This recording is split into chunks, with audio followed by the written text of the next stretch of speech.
You're listening to Out of the Basement, a Photon Media production. Hey everyone, it's Dr. Jason Bekta here with a workforce hot take because this is the point that I'm at in my life where this is the hottest of takes that I can possibly have. So, on the heels of listening to the episode of the Accelerators where they talked about Muda and everyone's study on the job versus or job description versus new grad, painstakingly, lovingly crafted database analysis, which after listening to that episode and realizing like this was all hand done, I'm incredibly impressed. That was an insane amount of work for everyone involved. So really good job, everyone. But I really chiefly was very interested or very impressed by calling or emailing or contacting the program coordinators for every residency program in the country. So I think that number of, I don't have it in front of me, but something like the 935-ish grads or whatever that was, it's about as accurate as we could possibly hope for. So in preparation, even though I'm not at ASTRO, when I saw that they were going to have the interim workforce analysis study or presentation done this evening, I had prepared some data or at least something to talk about beforehand. So I'm not at ASTRO. I'm doing this based on the live tweeting, but I had a guess about where things were going to go. And I'm more pleasantly surprised than I expected to be. But I think I really wanted to talk about more, or at least give my framework of how to perceive the current state of the radiation oncology job market. Because regardless of what the actual numbers are, I think what has been happening is a little bit confusing to say the least. But anything really in healthcare economics is very confusing.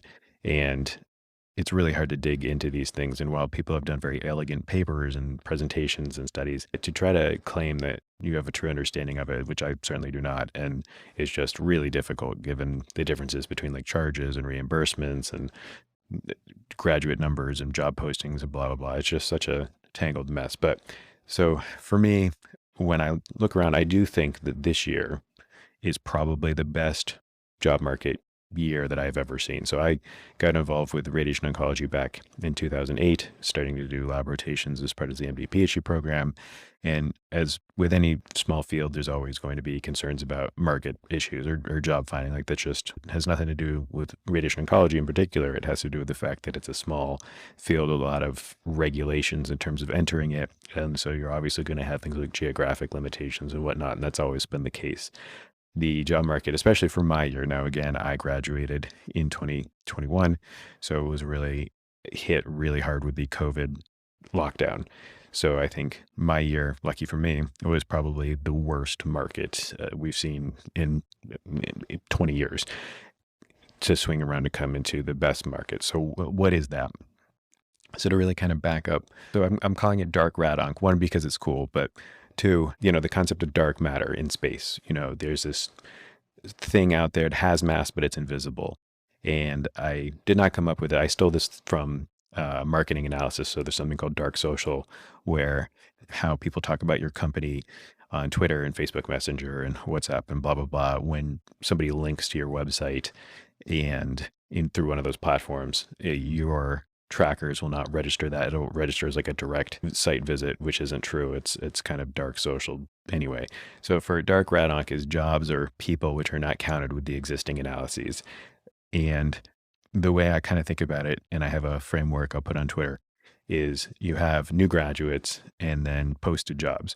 So for when you graduate residency as a radiation oncologist, there's really one of two pathways, one pathway. There's the jobs that are available to you, and then there's the jobs that are not available to you. And I have them listed as entry-level jobs, which are available to new grads, and then experienced jobs. Both types of jobs are usually posted. So these are not like elite level jobs. These are jobs that, so for an entry-level gig, it would be a standard sort of satellite practice at the academic institution, the ones we see posted all the time, or a community hospital or, an employed gig outside of academia with other physicians in a slower environment. Those are kind of the entry level in general. There's obviously a lot of variation of that. The experience jobs, conversely, are like the practice building gigs. So usually these are the busy solo academic sites that the chair and people know are going to be difficult for a new grad to go out because there's less support. So they're looking for somebody who has experience, who knows how to handle themselves, or in increasingly rare private or community sort of sites who are looking basically to practice build. And so if you're coming right out of residency, you got your feet under you. And if people know what they're doing, they don't want to hire new grads for these rural or solo sites that have very little support. They need a practice build, but they're still not high level jobs. So they're still generally posted, which we'll talk about. Both are experienced. So in the workforce paper that just got published, the new grad to job ratio, the posted jobs account for both. And now that was basically based on the ASTRO Career Center. There's also the main other ones that I'm aware of are Practice Link and Practice Match. In my experience, because I use both very heavily, there's a lot of overlap. So I don't think you really miss much by only looking at the ASTRO Career Center. There are certainly a few jobs that were posted either on Practice Match or Practice Link that weren't on ASTRO, but it doesn't really count. We have those. And then from those experience jobs, so usually what happens is you have new grads going to entry-level jobs and then eventually moving into these experience jobs. And then from those experience jobs, you transition into, if you're in the academic pathway, an associate or full professorship, or in community, you have partnerships or just continued hospital employment. So I think those are what we're all sort of aware of. Then you have late career jobs. So these are generally posted. And what I didn't catch in the workforce paper and the accelerators discussion is that 75% of 75% of physicians as of 2022 are employed, right? And as part of internal mandates, the majority, I would say every single university or academic gig has an internal mandate to post to demonstrate they conducted a national job search. Now you can hand wave and say, whether or not that's all for show, but you can assume that basically every academic job is going to be posted. Similarly, for every health system or community sort of practice, those are also going to have similar sort of mandates to post. It's not legally mandated, at least not that I'm aware of, but generally it's kind of internal policies to show that they conducted a national search. So I would argue that now, this may not have been true 10, 20 years ago when 75% of docs were not employed, but the majority of jobs posted now in this era, in the past couple of years, are going to be the majority of jobs. So this notion of a hidden job market is sort of just non-existent. But what you do have are these late career jobs, which are for chairs or network director or industry, which even the industry ones are posted, but you got to know where to look. So especially for chair jobs, you're going to get these sort of headhunter firms. So they're still posted ish in that they're still conducting a national search, but they're not going to be accounted for. And there's certainly one, even if they were easily accessible, they weren't going to really consider a new grad or an early career person. What are we dealing with? Why is this important? So the main data that we've had for 20 years more is the ARROW survey. I love the ARROW survey for a lot of reasons, but it is very flawed in that it only captures data from graduating PGY5s, and I fill it out myself. So the survey is sent in the late spring of your PGY5 year, and it is concluded before you graduate. So all the data points from the ARROW survey comes from people who have not worked a single day yet. They haven't graduated from residency. So that's hugely problematic, I hope, for obvious reasons. But so our best data, really our only data, is coming from basically promises or these signed contracts, not actually anyone who's worked any jobs yet. Then the other ones that don't use the ARROW survey are basically using the CMS database, which is physicians with MPIs who are practicing clinically and billing Medicare. So that's all it's capturing. So it gets more data than the ARROW workforce or the job survey, but it is only capturing clinically active radiation oncologists who are also billing Medicare. So in 2020, because that new data was just released, the Medicare Part B data, that's 4,761 rad-oncs, roughly, give or take. But what this does not capture is any admin or non-clinical radiation oncologists.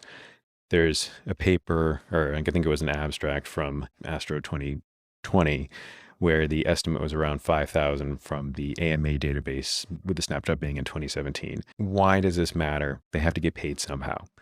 And so there's only a finite kind of pool. And this is kind of the issue when you have all these employed radiation oncologists or employed doctors, is where is the money coming from? Usually it's people engaging in clinical activity. The reimbursement comes in as sort of a black box and is dispersed in how the hospital sees fit. There are certainly, so think about if you know a chair who is not active clinically, that chair takes a salary, takes a spot in a certain manner of speaking. These people have to get paid somehow. That money has to come from somehow. So it's a drain, and I don't mean it in a negative sense, but it's a drain on the system. It's a way that money coming in has to go somewhere. So not everything is one-to-one. So when we show these new grads, or when we're doing these CMS databases, we are not capturing everybody. In the 2020 ASTRO, there was actually a couple abstracts that were either directly or indirectly measuring retirement, interestingly, which has never been looked at before. And in previous ones, from basically 2012 to 2017, there was an increase in the overall number of radiation oncologists by about 70 based on Medicare billing. So if you look back and then take the new workforce data with the number of grads and blah, blah, blah. So there's a little bit of overlap of 2016 and 2017. So in 2016, there was 175 new grads, and in 2017, there was 184 new grads. If you assume roughly 70 people additional a year and you subtract it, that means that you have 105 to 114 people exiting clinical practice per year in some manner. Now, either that is true retirement or that is stepping back from clinically billing or being clinically active in billing Medicare. So you can assume roughly, and I've always said about 100. So you assume 100 to 115 retirements per year. And so if you look to this year and you look at the Medicare Part B data going from 2019 to 2020, there was only an increase of 31, which is the smallest increase we've seen in a while. There was 192 grads in 2020. That means 161 people retired or left or exited clinical practice. That's 50 additional people leaving compared to prior years. And so that's, in my opinion, what we're seeing right now. What accounts for the quote unquote best job market we've seen in a long time is really a 40 to 50% increase exit of jobs, either through COVID retirement or issues or whatnot, but which is kind of what we've all talked about. So in addition to, the silver tide or the baby boomers getting older and retiring, we also had COVID and the pandemic kind of stressing out the system and it causing an increased exiting. And I've also seen people, this is more a personal anecdote of stepping back and taking admin roles. So that is, in my opinion, what's accounting for the better job market.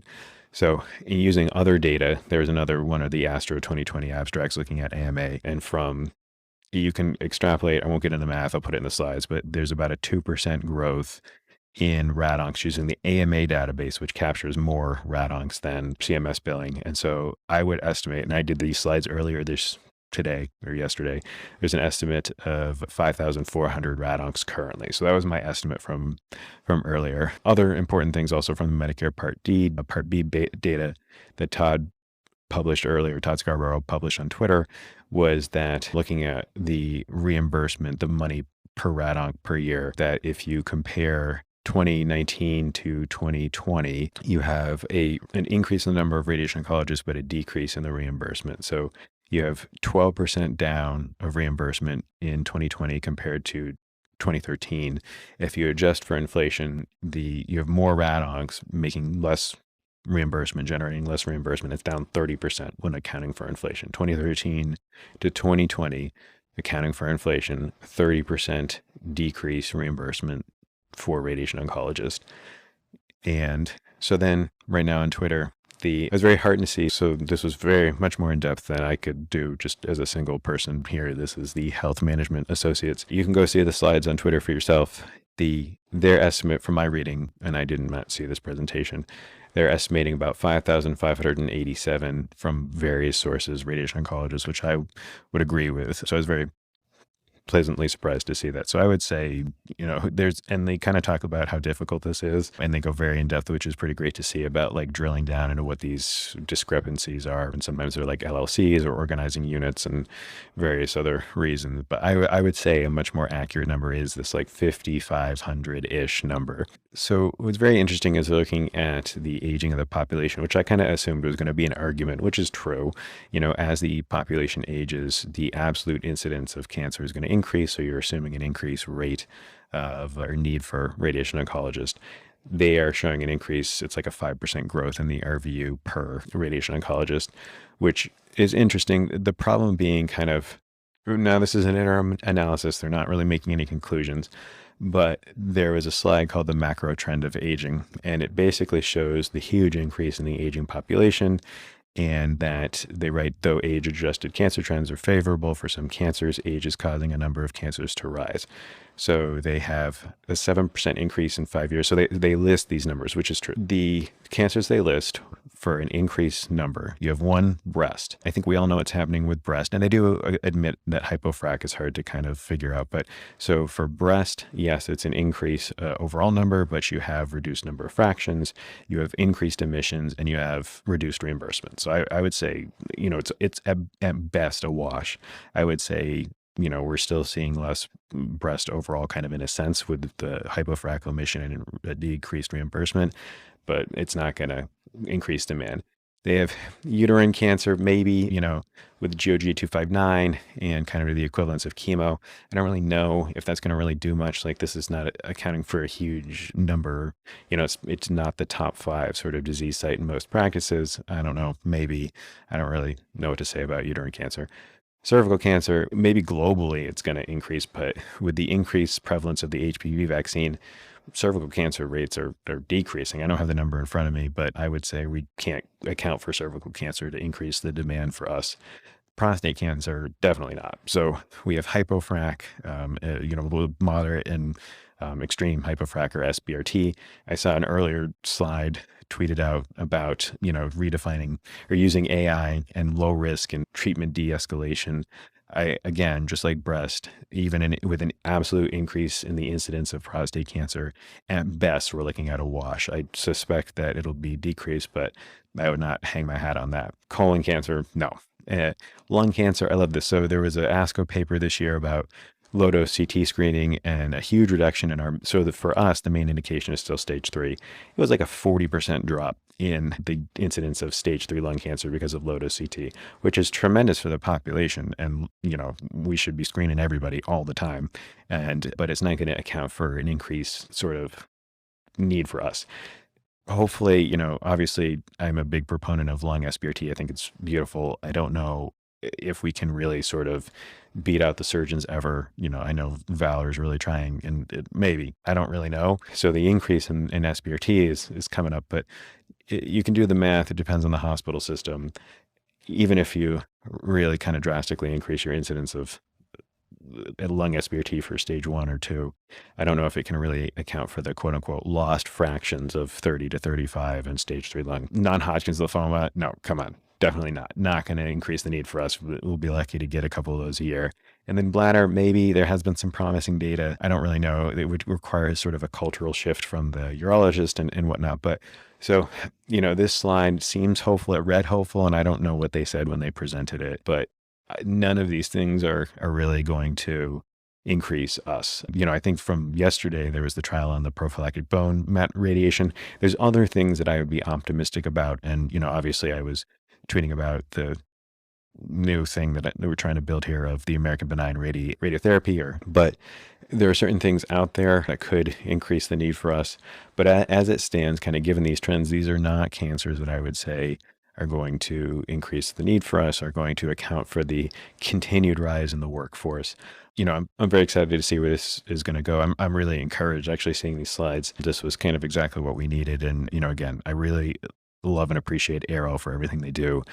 But us hanging our hat on that Arrow workforce survey was just not adequate. It needs to be something like this. And the trends they're using or the database, the techniques, everything that they're doing here is the level that we needed. So I'm really kind of very pleased to see this. And I think this is kind of the thoroughness that is something that a small specialty like radiation oncology, we really need. And so I'm really excited to see where this goes. This is the one thing I wish I could be at ASTRO just for this. But, just these are how I kind of think about the workforce and framing. And again, dark rat, maybe somebody will come up with a cooler name, but there's just other things that we're not accounting for in these beloved CMS databases of these late career jobs that are pulling a salary from somewhere. And we need to kind of be cognizant of that, and that not every posted job is going to be a job that's available to a new grad. And I think that we just need to all wait and see. I really have no predictions anymore. Obviously, I lean on the side of oversupply, but the further along I get in this, the just insanely complex nature of healthcare economics becomes more and more apparent to me. And there's no way we're going to predict what's happening in 10 years. Because think about, IMRT is what saved the oversupply the first time. Do you think anyone in 1995 saw that coming? No, they did not. So me sitting here on October 24th, 2022, I do not know what October 24th, 2032 is going to look like. There are things that you or I cannot predict that are going to come down and change the face of medicine, change the face of radiation oncology for good or bad, and good and bad are relative terms. I don't know. But anyway, I just wanted to throw that out there as a hot take. I wanted to be first, so I waited until that live tweet was over and bang this out. So anyway, be safe. Have fun at ASTRO, everyone out there, and I'll catch you next time.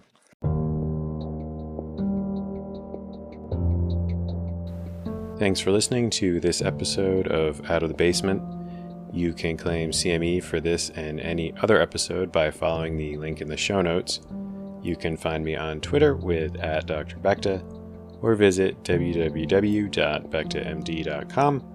If you like this content, please let us know by rating and following us on Spotify or Apple Podcasts. If there's any topic you want to hear covered, or if you want to come on and talk about something yourself, reach out and let us know, and we will make it happen. Otherwise, talk to you next time.